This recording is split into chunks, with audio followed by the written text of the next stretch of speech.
I've gotten lots of, well, I've gotten some requests that I should post a video with e-leader tips, like advanced tips for it, even though I've already done a quick tip video for it.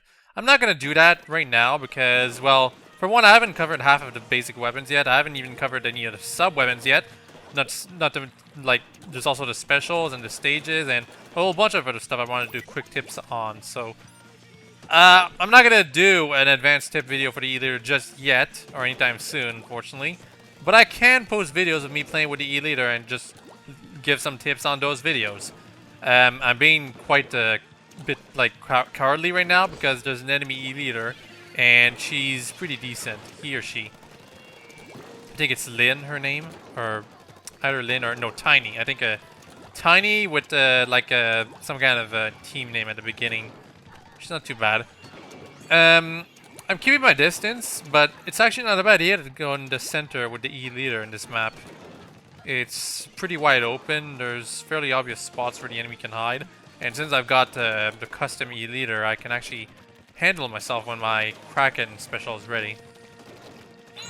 Although, what I've been focusing on with the custom E-leader is rather trying to get good at aggressively hitting opponents from like close up, because for some reason with the normal E-leader I just get too confident that the burst bombs are going to be enough and I run out of ink way too quickly.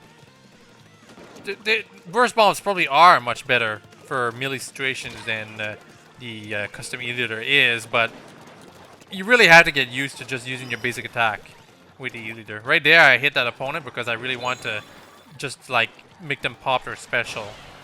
Because at the very least, that means they don't use it on you later. Now, I'm trying to get the Tiny right now. Because as long as that enemy E-leader is on the map, I don't feel comfortable going in the center. If there's one thing I don't like getting splatted by, it's other enemy snipers. Or chargers. I keep calling them snipers because that's the terminology that most people are going to use. But they are chargers. That was a very, very lucky snipe I did right there. Not at all skill. Sometimes I just, like, the opponent just walks into your targeting reticle. And finally I see where Tiny is. She's on the other side. She's not being very aggressive herself, but she did get into the center right there, which makes me think I'm going to catch her. But considering I couldn't even catch those two, I was probably being overconfident.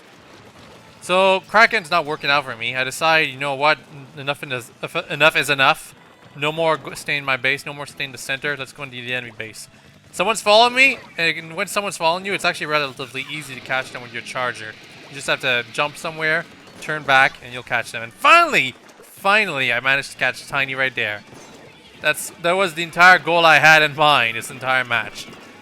And right there I got splatted, but it didn't really matter. And it was because of all the different splat bombs going around on the floor that it was a little difficult to tell that that was an enemy splat bomb. Anyway, yeah, to be quite honest, I didn't really give an E-leader tip in this video, have I? Well, when there's an enemy charger, you want to really, really be careful, especially if they outrange you. She had the scoped variant of the E-leader, so she did outrange me. In fact, I would say that the scoped E-leader is surprisingly good on some maps.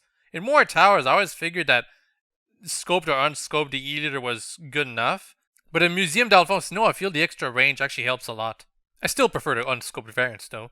Anyway, hope you've all enjoyed this video and hope you all have a very nice day. Check the playlist below for more. Bye-bye.